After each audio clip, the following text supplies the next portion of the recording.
नमस्कार, 20 मिनट 20 खबर में आप सबका बहुत बहुत स्वागत है। मैं हूं आपके साथ प्रियंका। अगले 20 मिनट में आपको हम 20 अहम खबरों से रूबरू कराने वाले हैं। तो चलिए शुरू करते हैं 20 मिनट में 20 खबरों का सिलसिला। वन विभाग लगातार राजस्थान के अलग अलग संभागों में कोशिश कर रहा है कि कार्रवाई करके वन भूमि को भूमाफियाओं के चुंगल से आजाद कराया जाए। प्रदेश में वन भूमि पर अतिक्रमण के मामले लगातार बढ़ रहे हैं। एक और वन विभाग अभियान चलाकर प्रदेश में ज्यादा से ज्यादा वन भूमि को मुक्त करवाकर हरियाली को बढ़ावा देना चाहता है। वहीं दूसरी ओर भूमाफिया लगातार वन भूमि को निशाना बना रहे हैं। खुद वन विभाग के आंकड़ों में ही साल दर साल वन क्षेत्र में हो रहे अतिक्रमण में इजाफा नजर आ रहा है। वन विभाग के नए मुखिया भी कहते हैं, जो लोग वन भूमि पर बुरी नजर डालते हैं वो सावधान रहें, क्योंकि भूमाफिया वन विभाग के खिलाफ सख्त एक्शन लेगा। अतिक्रमण के विरुद्ध तुरंत कार्रवाई हम करते हैं। अगर एक वन मंडल का स्टाफ कम पड़ता है तो हम समीप से वन मंडल से स्टाफ लाते हैं। तो बहुत ही त्वरित और सख्त कार्रवाई की ज़रूरत पड़ती है इसमें। उम्मीद की जानी चाहिए कि राजस्थान की जो वन भूमि है वो जल्दी ही जो भूमाफियाओं के कब्जे में है उससे आज़ाद होगी और प्रदेश के अंदर जो हरियाली बढ़ाने का ख्वाब है उसके अंदर जो रुकावटें और अड़चनें आ रही हैं उन्हें दूर किया जा सकेगा। कैमरा पर्सन यासीन के साथ में अरबाज अहमद, न्यूज़ 18 के लिए जयपुर से। खुले दरवाजे और कमरे में बिखरा सामान। तस्वीरें डूंगरपुर की है। जिले के चित्री थाना क्षेत्र में मंगलवार रात दीवड़ा छोटा और सिलोही गांव में चोरों ने सूने मकान को निशाना बनाया। दोनों गांव के सूने मकानों से चोर लाखों की नकदी और आभूषण चुरा कर फरार हो गए। चित्री थानाधिकारी गोविंद सिंह से मिली जानकारी के मुताबिक दीवड़ा छोटा गांव की आदर्श कॉलोनी निवासी देवेश भट्ट के घर में मंगलवार रात चोर घर का ताला तोड़कर बच्चों के गुल्लक, घर में पड़ी नकदी और जेवरात चुरा ले गए और एक और घर के भी ताले तोड़ दिए, लेकिन वहां से कुछ ले जाने में चोर असफल रहे। सिलोही गांव के पाटीदार बस्ती में भी चोरों ने बड़ी वारदात को अंजाम दिया। क्षेत्र में लगातार बढ़ रही चोरी की वारदातों से ग्रामीणों में आक्रोश है। ग्रामीणों ने चोरी की वारदातों के जल्द खुलासे की मांग की है।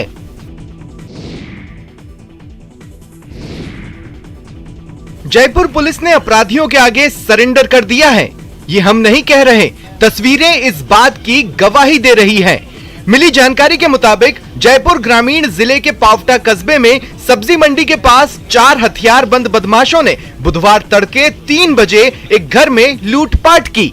बदमाशों को देखकर घर में सो रही एक महिला और उनका बेटा निहत्थे ही बदमाशों से भिड़ गए। बहादुर बेटे ने अकेले ही 2 बदमाशों को धर दबोचा, तब बाकी बदमाशों ने ताबड़तोड़ फायरिंग की। इसमें एक गोली महिला के गले से होकर गुजर गई। जानलेवा हमले में बेटा भी घायल हो गया। घायलों को जयपुर के एसएमएस अस्पताल में भर्ती कराया गया है। शोर और गोली चलने की आवाज सुनकर आसपास के लोग मौके पर पहुंचे और पुलिस को मामले की जानकारी दी। घटना के बाद मौके पर लोगों की भीड़ जुट गई और घटना को लेकर रोष जताया। पुलिस आसपास के क्षेत्र में लगे सीसीटीवी कैमरों के फुटेज खंगाल रही है।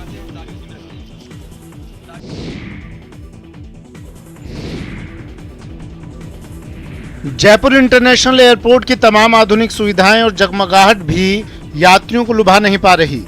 एक समय पर तमाम अवार्ड अपने नाम कर चुका जयपुर एयरपोर्ट अब लगातार फिसलता जा रहा है। एयरपोर्ट अथॉरिटी ऑफ इंडिया के ताज़ा आंकड़े बेहद चिंताजनक हैं। ये आंकड़े कहते हैं कि जयपुर एयरपोर्ट 14वें नंबर पर पहुंच गया है और यात्रियों की संख्या लगातार घटती जा रही है। जी हाँ, AAI की जुलाई महीने की यात्री भार की रिपोर्ट सामने आई है। ये रिपोर्ट देश भर के एयरपोर्ट को लेकर जारी की जाती है, जिसमें देखा जाता है कि देश के किस एयरपोर्ट पर कितना यात्री भार आवागमन कर रहा है। खास बात ये कि जयपुर एयरपोर्ट आज से 5 साल पहले लगभग हर वर्ग में अव्वल नंबर पर रहा, तमाम अवार्ड अपने नाम करता रहा, लेकिन इस बार यात्री भार के लिहाज से जयपुर एयरपोर्ट देश में 14वें नंबर पर है। अब ऐसे में बड़ी चुनौती जयपुर एयरपोर्ट के सामने ये है, निजी हाथों में जाने के बाद, कि वो फिर से वैसा यात्री भार दोबारा कब लौट कर आएगा और फ्लाइट की वही संख्या अब फिर से कब लौट कर आएगी जो कि जयपुर एयरपोर्ट से उड़ान भरती थी। कैमरामैन अविनाश के साथ आसिफ खान, न्यूज़ 18 जयपुर।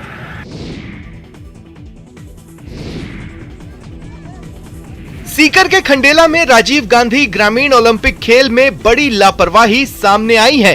यहाँ महरों की ढाणी में चल रही कबड्डी प्रतियोगिता में शहरी क्षेत्र के खिलाड़ियों को शामिल कर लिया गया, लेकिन बाद में इन खिलाड़ियों को ग्रामीण क्षेत्र के नियम का हवाला देकर बाहर कर दिया गया, जबकि पहले इनका मैच भी हो गया। जानकारी के मुताबिक यहाँ पर नगर पालिका इलाके के खिलाड़ियों का रजिस्ट्रेशन कर लिया गया था। इसके बाद इनको खेलने भी दिया गया, लेकिन बुधवार को इन सभी को बाहर कर दिया गया। इसके बाद कबड्डी के इन खिलाड़ियों ने स्कूल में प्रशासन के खिलाफ जमकर नारेबाजी की। इनका कहना है कि जब इस तरह का नियम था तो इनका रजिस्ट्रेशन ही क्यों किया गया, अब इनको मैच जीतने के बाद बाहर क्यों किया जा रहा है। ग्रामीण ओलंपिक में रूल यही है कि शहरी क्षेत्र का ग्रामीण क्षेत्र में नहीं खेल सकता है। सर, दूसरी बात ये उनको पूरी खिलाया गया बच्चों को देखते हुए, ये हमारे बच्चे हैं, उनको हमेशा छात्र नहीं और ये बच्चे आगे बढ़े, इसके लिए हमने उनको खिलाया, खेल भावना से खिलाया, ये बच्चे आगे।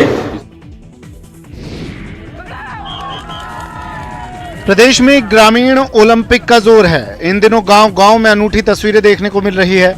कहीं बुजुर्ग कबड्डी खेल रहे हैं तो कहीं महिलाएं घूंघट की ओट में कबड्डी कर रही है। तस्वीरें दौसा के समलेटी गांव की है। एक तरफ गृहिणी महिलाओं की टीम थी तो दूसरी ओर उनके ही बच्चों की टीम। छोटी छोटी बालिकाओं के सामने मुकाबला करने के लिए मम्मी और आंटी खड़ी हुई थी। सैकड़ों लोग इस मैच को देखने के लिए खड़े थे और तो और खुद कलेक्टर भी दर्शकों में शामिल थे। जैसे ही कबड्डी का मैच शुरू हुआ, ग्रामीण महिलाओं ने घूंघट की ओट में कबड्डी में जबरदस्त जलवा दिखाया। अपने ही बच्चों का डटकर मुकाबला किया। जहां भतीजी अपनी चाची को कबड्डी में टांग पकड़कर कंट्रोल करती नजर आई, वहीं बेटी भी अपनी मां को पाली देने से रोकती दिखी। इस रोमांचक मैच में दोनों ही ओर से बेहतरीन प्रदर्शन हुआ। ग्रामीण ओलंपिक को इस स्तर पे खेला जाए कि हर गांव का हर व्यक्ति इसमें पार्टिसिपेट करे, महिला पुरुष कोई भी उम्र का वर्ग हो वो इसमें पार्टिसिपेट करे। वही यहाँ देखने को मिला। सभी गृहिणियों की एक टीम थी और कबड्डी बच्चियों के साथ खेल रही थी। उन्होंने पूरी जी जान कोशिश की है। उनका जो ड्रेसअप है उसके बावजूद उन्होंने घूंघट के बीच में गेम खेला है। बहुत ही अच्छा देखने को मिला। दोनों टीमों में बहुत जबरदस्त उत्साह था। कबड्डी में बड़े बुजुर्गों की जोर आजमाइश की ये तस्वीरें भरतपुर से आई हैं। दरअसल प्रदेश के दूसरे जिलों की तरह यहाँ भी ग्रामीण ओलंपिक खेलों का आयोजन हो रहा है, जिसके तहत अलग अलग प्रकार के खेल आयोजित कराए जा रहे हैं। भरतपुर की ग्राम पंचायत मुंडोता में महिलाओं और बुजुर्गों ने कबड्डी खेली। बुजुर्गों ने अपनी एक टीम बनाई और दशकों के बाद अपना दम दिखाया। इसके साथ ही महिलाओं ने भी कबड्डी में बढ़ चढ़ कर भाग लिया, जिसे देखने के लिए आसपास के गांव के लोगों की भारी भीड़ जमा हो गई। महिलाओं और बुजुर्गों के कबड्डी के खेल को देखकर हर कोई आश्चर्यचकित रह गया। महिलाओं और बुजुर्गों ने सरकार को धन्यवाद देते हुए कहा कि बरसों बाद पहली बार इस तरह के आयोजन में कबड्डी खेलने का मौका मिला है। इस प्रकार के खेलों से आपसी मेलजोल बढ़ रहा है, तो वहीं गांव की प्रतिभा निखर कर भी सामने आ रही है।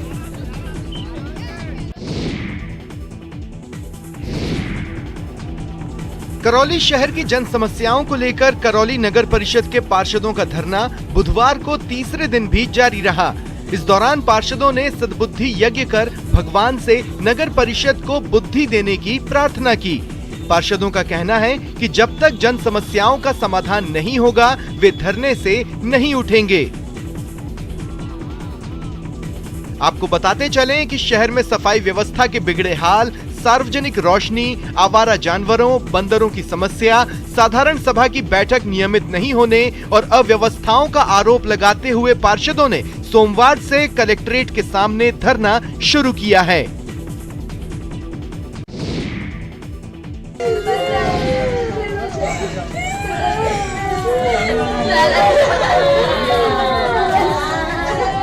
जिस दौर में शिक्षकों की काली करतूत शिक्षा जगत को परेशान और समाज को हैरान कर रही हो, वहां एक शिक्षक की विदाई पर स्टूडेंट्स का फूट फूट कर रोना आश्वस्त करता है, भरोसा दिलाता है कि शिक्षक और छात्र का पवित्र रिश्ता अभी भी बरकरार है। डूंगरपुर जिले के सीमलवाड़ा ब्लॉक के एक स्कूल की तस्वीरें सोशल मीडिया पर लोगों को भावुक कर रही है। स्कूल के छोटे छोटे बच्चे अपने टीचर को फेयरवेल देते वक्त रो पड़े। कारण ये है कि इन बच्चों के शिक्षक का किसी दूसरे जिले में ट्रांसफर हो गया। नन्हे से बच्चे अपने शिक्षक को जाने नहीं देना चाहते। ये आंसू इसी इच्छा के पर्याय हैं।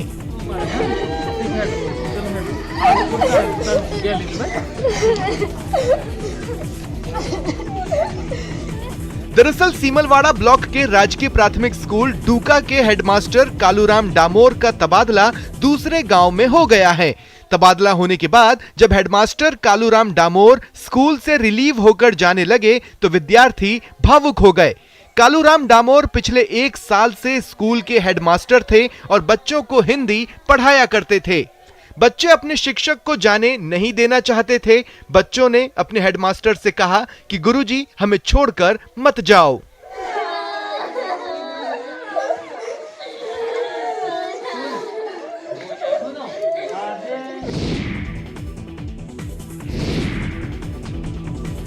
मुख्यमंत्री अशोक गहलोत ने बुधवार सुबह जोधपुर के प्रमुख रातानाड़ा स्थित प्राचीन गणेश मंदिर में पहुंचकर गणपति की पूजा अर्चना की।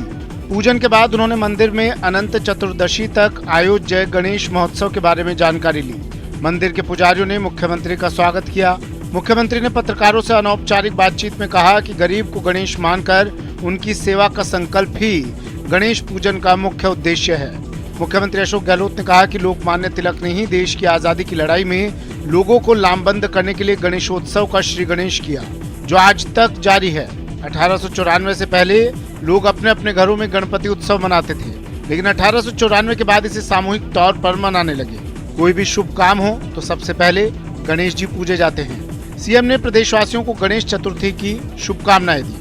लोकमान्य तिलक ने तो देश को आजाद करवाने के लिए गणेशोत्सव की शुरुआत कर दी देश के अंदर। वो गणेश जी महाराज जो है, हम लोग कहते हैं कि गरीब को गणेश मान करके सेवा करनी चाहिए।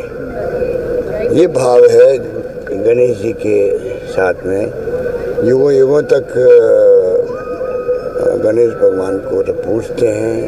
हर शुभ काम में शुरुआत ही गणेश जी होती है। रणथंभौर के त्रिनेत्र गणेश लक्खी मेले में श्रद्धा का सैलाब उमड़ रहा है। लाखों श्रद्धालु त्रिनेत्र गणेश मंदिर पहुंच रहे हैं और अपनी हाजिरी लगा रहे हैं।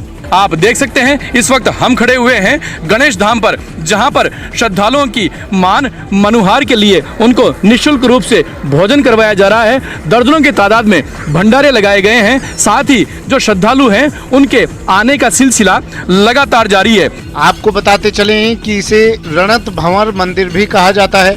ये मंदिर 1579 फीट ऊंचाई पर अरावली और विंध्याचल की पहाड़ियों में स्थित है। यहाँ की सबसे बड़ी खासियत है यहाँ आने वाले पत्र। घर में शुभ काम हो तो प्रथम पूज्य को निमंत्रण भेजा जाता है। इतना ही नहीं, परेशानी होने पर उसे दूर करने की अरदास भी भक्त यहाँ पत्र भेजकर लगाते हैं। रोजाना हजारों निमंत्रण पत्र और चिट्ठियां यहाँ डाक से पहुंचती हैं। कहते हैं यहाँ सच्चे मन से मांगी मुराद जरूर पूरी होती है।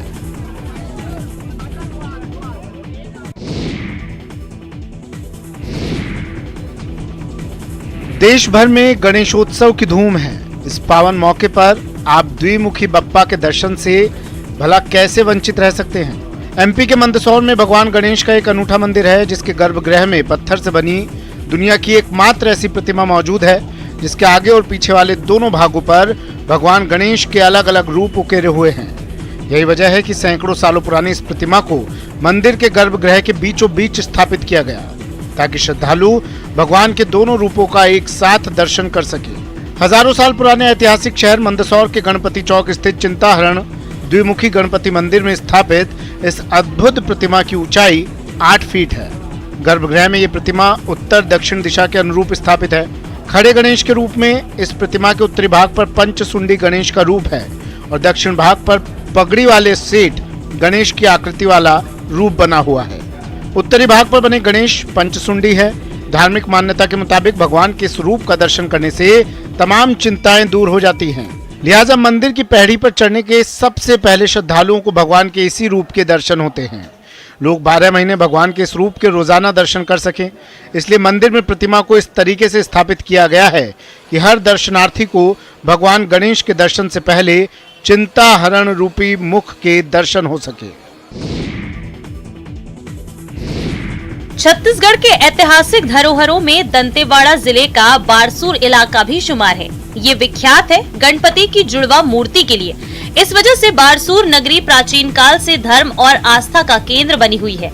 150 मंदिर और 150 तालाबों की इस नगरी को राक्षस राजा बाणासुर ने अपनी राजधानी के रूप में स्थापित किया था। पौराणिक मान्यताओं के अनुसार राजा बलि के पुत्र बाण ने अपनी राजधानी दंडकारण्य में बसी बारसूर नगरी को बनाया था। बाणासुर के राक्षस पुत्र होने के कारण इस नगरी का नाम बारसूर पड़ा। बताया जाता है कि राक्षस बाणासुर परम शिव भक्त भी था। उसने अपने तपोबल से शिव को प्रसन्न कर अक्षय ध्वज भी प्राप्त किया था। मान्यता है कि उसके राज्य में जब तक भगवान शिव से प्राप्त अक्षय ध्वज लहराता रहा तब तक वो अजय रहा। बारसूर की पौराणिक नगरी दंतेवाड़ा से 32 किलोमीटर दूर है, जहां गणेश मंदिर में गणेश भगवान की 2 प्रतिमाएं स्थापित हैं। इन मूर्तियों की खासियत ये है कि दोनों मोनोलिथिक हैं। गणेश जी की एक मूर्ति की ऊंचाई 7 फीट है तो दूसरी की 5 फीट। वैसे तो देश भर में हनुमान जी के कई चमत्कारिक मंदिर हैं, लेकिन आपके टीवी स्क्रीन पर जो मंदिर नजर आ रहा है उसकी महिमा अद्वितीय है, अनुपम है। ये है एमपी के श्योपुर जिले का छिमछिमा हनुमान मंदिर। कहा जाता है कि इस मंदिर को तोड़ने के लिए जब मुगल सेना ने हमला किया तो उसे खाली हाथ ही वापस लौटना पड़ा। स्थानीय लोगों के मुताबिक भारत में जब मुगल साम्राज्य था उस समय संत समर्थ गुरु रामदास ने जगह जगह हनुमान प्रतिमाओं की स्थापना की। इसी के तहत विजयपुर से 9 किलोमीटर दूर घने जंगल में छिमछिमा हनुमान की स्थापना हुई। कहा जाता है कि 17वीं शताब्दी में जब औरंगजेब ने पूरे भारतवर्ष में मूर्ति और मंदिर तोड़ने का अभियान चलाया था उस समय मुगल सेना यहाँ भी आई। हनुमान जी की कृपा से मंदिर के आसपास 1 किलोमीटर के दायरे में चारों ओर की जमीन मोम की हो गई, जिससे औरंगजेब की सेना आगे नहीं बढ़ सकी। मान्यता है कि हनुमान जी ने प्रकट होकर सेना को अंधा कर दिया। ऐसे करतब को देख सेना को उल्टे पैर वापस लौटना पड़ा। यही वजह है कि छिमछिमा हनुमान मंदिर की ख्याति दूर दूर तक फैली है। खास बात ये कि यहाँ सभी वर्गों के लोग आते हैं। देवताओं में सबसे पहले पूजे जाने वाले भगवान गणेश का जन्म माउंट आबू में हुआ था। माता पार्वती ने अर्बुद पर्वत के ईशान शिखर पर बैठकर पुत्र की कामना के लिए व्रत किया था।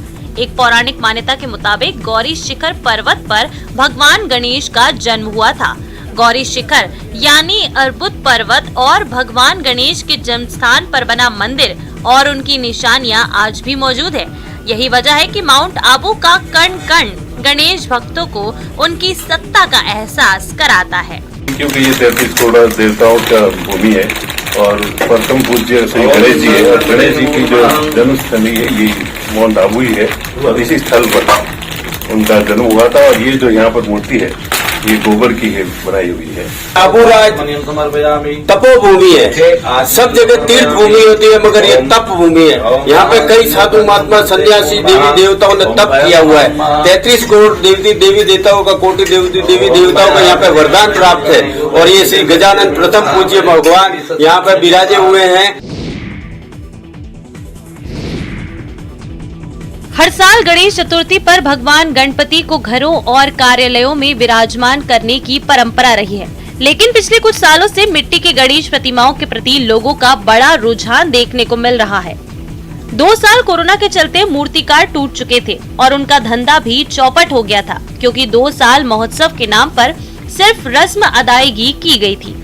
मूर्तिकारों की तैयार की गई मूर्तियों की बिक्री नहीं हुई थी, लेकिन इस बार गणेश महोत्सव को लेकर लोगों में खासा उत्साह है, जिसके चलते मूर्तिकारों को आस है कि अच्छी बिक्री होगी। टोंक जिला मुख्यालय पर घंटाघर के पास गणेश प्रतिमाओं की दुकान लगाने वाले विष्णु प्रजापति ने बताया कि पीओपी की जगह मिट्टी की प्रतिमा अब ज्यादा चलन में है। हमने मिट्टी की बनाई है, कलर वाली ये सब कम्प्लीट है, सब बाजार में सर दुकान लगा ली है। ये हमारे पास है 60 रुपए से लेके 5000 रुपए तक की मूर्तियां हैं, जिसमें 500 की भी है, 2500 की भी है और 1300 की भी है। ऐसे हर रेंज की मूर्तियां हैं हमारे पास।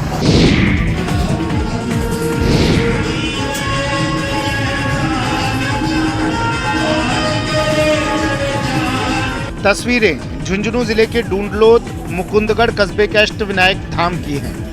देश का पहला और एकमात्र ऐसा मंदिर है जहां एक साथ अष्टविनायक के दर्शन होते हैं। यूं तो देश में कई जगह अष्टविनायक मंदिर हैं, लेकिन यहाँ एक ही कतार में अष्टविनायक की मूर्तियां विराजमान हैं, जिन्हें भक्त एक नजर में देख सकते हैं, अपनी बिगड़ी संवार सकते हैं। इसी खासियत के कारण बहुत कम समय में ही ये धाम लोकप्रिय हो गया। अष्टविनायक धाम की स्थापना महज 7 साल पहले ही हुई थी, लेकिन इन 7 सालों में ही मंदिर की मान्यता चारों तरफ फैल गई। मंदिर की वास्तुकला हर किसी को आकर्षित करती है। प्रदेश का इकलौता अष्टविनायक धाम होने के कारण यहाँ श्रद्धालुओं की भारी भीड़ लगी रहती है। यहाँ हर दिन मेले जैसा माहौल रहता है। खासकर हर बुधवार को यहाँ हजारों की भीड़ जुटती है।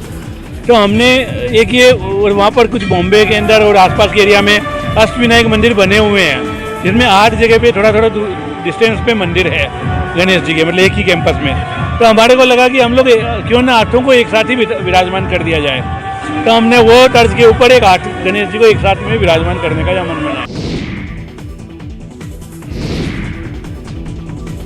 गणेश चतुर्थी पर शायद ही कोई हो जो गणपति बप्पा की भक्ति ना करता हो, लेकिन आपने लाधुराम बल्लाणी जैसे भक्त शायद ही देखा होगा। इनकी भगवान गणेश के प्रति श्रद्धा देखते ही बनती है। शादी के कार्ड एकत्र करना इनका शौक नहीं है, बल्कि आस्था है। दरअसल बल्लाणी ने आज से करीब 60 साल पहले ये देखा कि लोग शादी के कार्ड को नष्ट कर देते हैं, उस कार्ड को जिस पर बप्पा की तस्वीर होती है। उनके मन में ख्याल आया कि इस तरह से भगवान के फोटो लगे कार्ड को नष्ट करना सही नहीं है। अपनी आस्था के चलते उन्होंने शादी के कार्ड जुटाने शुरू कर दिए। शुरुआत में एक अलमारी से काम चल रहा था, लेकिन जैसे जैसे कार्ड बढ़ने लगे वैसे वैसे बड़ी बड़ी लोहे की पेटियां खरीदनी पड़ी। वर्तमान में इनके पास 50,000 से अधिक कार्ड हैं। कार्ड को लगातार इकट्ठा करते हैं, क्या कारण है इतने कार्डों को संभाल के रखने का? गजानन जी की कृपा और कुछ नहीं। गजानन जी को डिस्ट्रॉय करके यूं फेंक देना ये मेरे को जचा नहीं, इसलिए मैं ये उठा के अपने उसमें रखता। उत्तराखंड के पहाड़ों पर पर्यटकों का जिस कदर दबाव बढ़ रहा है, उससे नए टूरिस्ट डेस्टिनेशंस की मांग जोर पकड़ने लगी है। नैनीताल का प्रेशर कम करने के लिए नए इलाकों को तैयार करने पर काम तो चल रहा है, लेकिन सरकार के सुपर 13 डेस्टिनेशन में शुमार मुक्तेश्वर में स्काई वॉक की डिमांड जोर मार रही है। तभी मुक्तेश्वर में स्काई वॉक की संभावनाओं की तलाश शुरू हो गई है। होटल एसोसिएशन की पहल पर जिला प्रशासन भी यहाँ की पहाड़ियों पर ट्रैकिंग, रॉक क्लाइंबिंग और पैराग्लाइडिंग का प्लान तैयार कर रहा है, तो पर्यटकों को भी इन फिजाओं में एक नया एहसास देने की तैयारी है। जमीन से ऊपर स्काई में चलने का शौक रखने वालों के लिए नया पर्यटन स्थल बनेगा। हालांकि एडवेंचर के शौकीनों के लिए होटल एसोसिएशन ने स्काई वॉक के लिए 3 से 4 स्थानों को चिन्हित कर लिया है। शासन की ओर से, माननीय मुख्यमंत्री जी की ओर से हम लोग को स्पष्ट निर्देश है कि नैनीताल शहर में जितना ट्रैफिक आ रहा है अत्यधिक, तो उसको डिकंजेस्ट करने के लिए हमें आउटस्कर्ट्स को भी डेवलप करना पड़ेगा।